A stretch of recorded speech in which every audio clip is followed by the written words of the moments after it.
Good morning, everybody. This is a coach's introduction for Phil Berry. I'm Phil Berry. Go to the next slide here.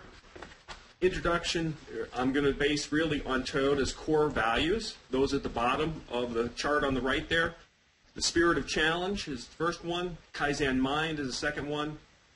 Genbutsu, or go to see, is the third one. Teamwork and respect are the fourth and fifth one. So jumping right into that, the spirit of challenge.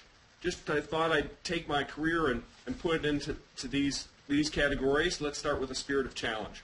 I was in charge of really taking the product development structure that I had helped create and utilize within the automotive field, a 7-phase, 7-gated process, and transition that to 11 diverse industrial businesses, working with presidents of those divisions and their separate teams.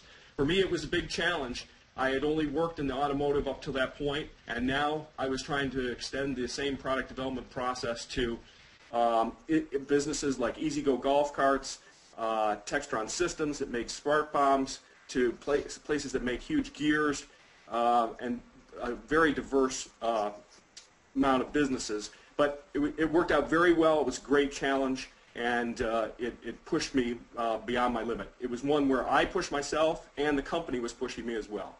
Next one was Lycoming engine recall. This is where I got thrown in by the company into a major recall. But they thought, hey, you could do the job. And I was in charge of really handling the whole project management, working with all the different folks. It was a 3-month quick hit project, very high visibility. The CEO was on the call every week. We had communications, legal, everybody within the organization on this.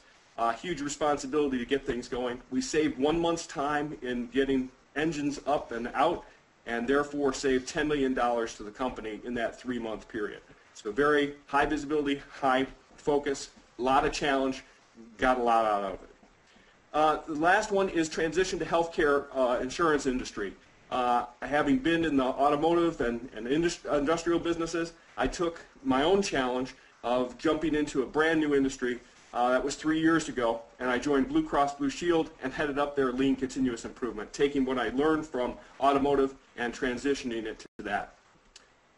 As far as Kaizen mind, constantly improving, well, that really first was well seated in my career early on when I was a manufacturing quality engineer on a compressor assembly line.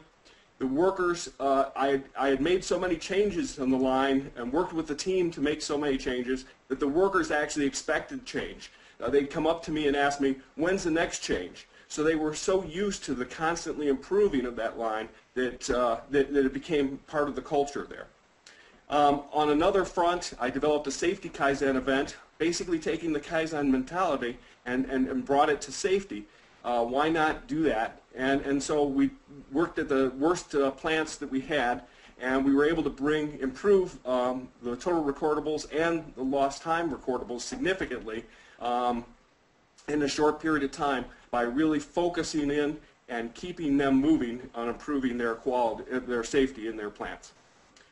As far as go and see, a couple things. Major recall that we had at Textron. I was in charge of quality, but I went to the Gemba. I went to the plant, needed to understand it, and really interfaced well with the plant quality manager and team. They knew the process best. They knew what could cause the problems, and we were able to solve what was causing the problem. It was a bowl feeder issue, and we were able to root that out.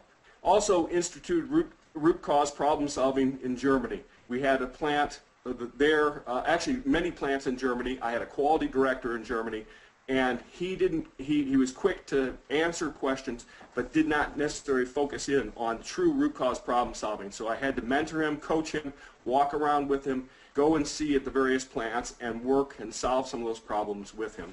And that worked out very well. Teamwork. Throughout my career, I found that team hybrid solutions often beat individual solutions. Always been sort of a collaborative leader.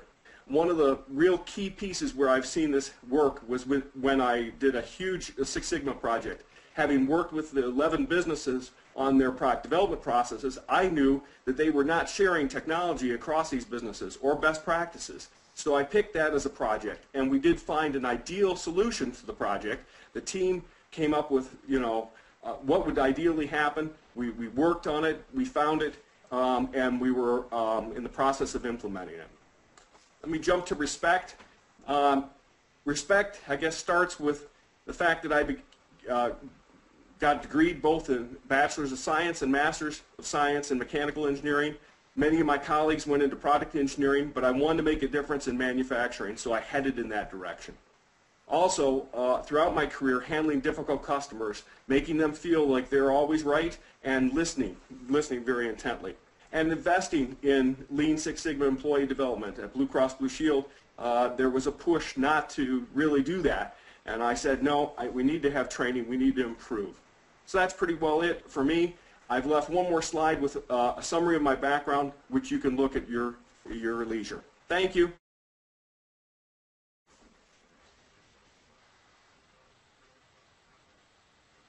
Well, that was excellent.